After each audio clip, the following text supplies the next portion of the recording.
Something that was really influential for me as a comic was the show Def Comedy Jam. I mean, all the best black comics, everyone we know, was on Def Jam.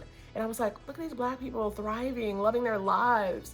Lord knows that show was on in the 90s and I was too young to be watching it, but I did what I did. What shapes your comedic voice is the repetition that you do on stage. As many times as you can go on stage as possible.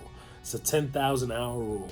It's very, very important to just go up on stage and understand what stand-up comedy is. With social media nowadays and a lot of comedic personalities that exist online, they try to go on the road and you realize that it's a completely different animal. It's really, really important to respect the art form and to go up on stage as much as possible and to go on the road. That really, truly what shapes your comedic voice. As far as influences, man, I'm from Houston. Bill Hicks is a huge influence of mine. Sam Kinison is a big influence of mine, to a certain extent, of course. And then George Carlin, just admired him so much. I mean, I think he covered basically everything. Talk about somebody who is timely and timeless. Rest in peace, George Carlin. Probably cliche as a gay man to say this, but strong women.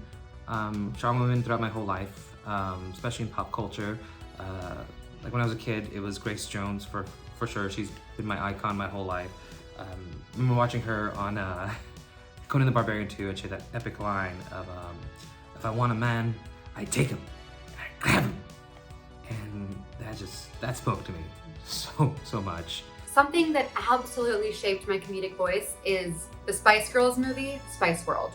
Obviously, I'm obsessed with the Spice Girls, the glamour, the drama, the outfits, the looks, the music, they have everything. And their film, Spice World, was absolutely formative. The Spice Girls invented me. That's all you need to know. You know, I am from Puerto Rico, born and raised.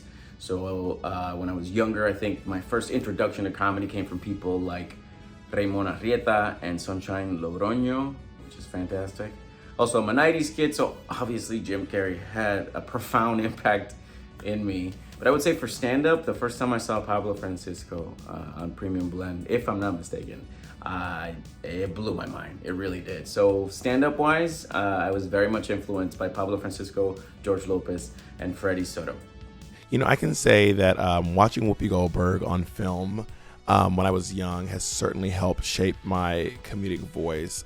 Comedians like Whoopi Goldberg, Chris Rock, Wanda Sykes, some more, Adele Givens. Watching Comic View on BET late night definitely shaped my voice.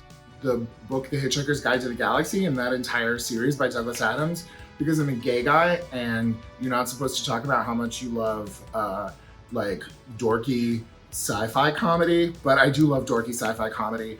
And Douglas Adams just has such a sense of the absurd with the mundane that, like, it made me fall in love with that power. The ability to turn any noodly little thing, any obscure little fact into a joke. I love it. The things that helped shape my comedic voice, I would say, is probably Joan Rivers and my Aunt Cindy. Joan Rivers, just because I didn't realize that you could use comedy as kind of a weapon. It was so empowering to watch her on stage just sort of yell at everybody. It was just, the way she did it was so, there was a kind of sweetness to it. I don't know how to quite describe it, but it was understood that what she was saying was ironic and funny at the same time. God, I miss Joan Rivers.